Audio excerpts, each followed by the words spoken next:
Hi y'all, it's me Gabriel and this is Minoxidil week 27. I just got back from the gym, so please excuse my sweatiness. I recently finished up my 6-month supply of Minoxidil in liquid form because that's the only form I've really known, and I was like back and forth about liquid and foam methods. So for the moment I'm now using Minoxidil foam because I wanted to see if it's just as good, if not maybe even better than Minoxidil, and I'm still using the same brand. It's a 3-month supply. It was a lot more expensive than I thought it was, but from what I can tell already, I've been using it for like a couple of days so far, is that it dries on contact. And as someone who moves around a lot and works in retail and like does very people-facing things, this is a really good thing. So I'm not sure if it's still as good as liquid, if not even better. So far it's a little too soon to tell, but we will see soon if it's just as good. But for the most part, the biggest good thing about it is that I just put it on and I rub it in and it dries and it leaves no residue or anything else. Cause like I take a shower every day, but even without showering, it doesn't leave any sticky glue like residue on my beard like the liquid did, because I would leave it on and it would leave some sticky dryness on my skin and everything. It would dry it out very quickly.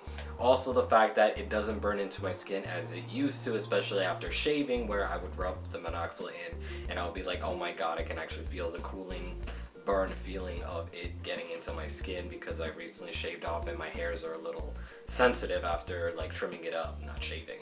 So the biggest thing all in all is that I like how it just dries, because I remember I would put the Minoxidil liquid before going to work and I would have to be careful that my jacket sides of it would not like touch like the beard, especially in the chin region. And also with the liquid, it would sometimes like I would wear it like as before I go to bed, and it would like roll down my neck and also get to my chest, which is why I have like a little more chest hair and like longer, thicker chest hairs as a result of that, because the Minoxidil would like run down my neck and get right over here, and sometimes I get a little rash.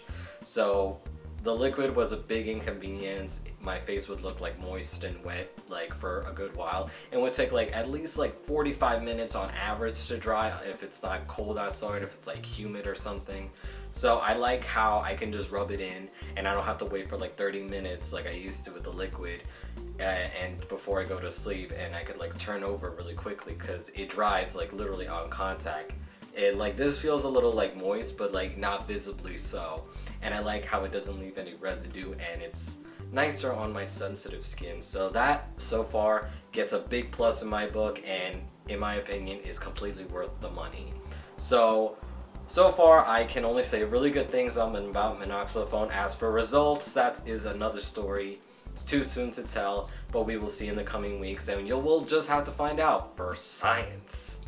Anyways, that's all I really wanted to say. There's not really much change. I still trim it regularly because I find that like this like gets really long, and I'm not the type of person to have like one section longer than the other. I like a nicely trimmed beard where everything's growing at the same length. Unfortunately, even though my facial hair does not grow at the same length naturally, but I maintain it that way. That's all I really have to say, guys.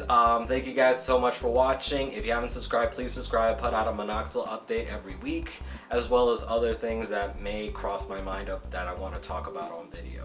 I'll see y'all real soon, and have a good weekend.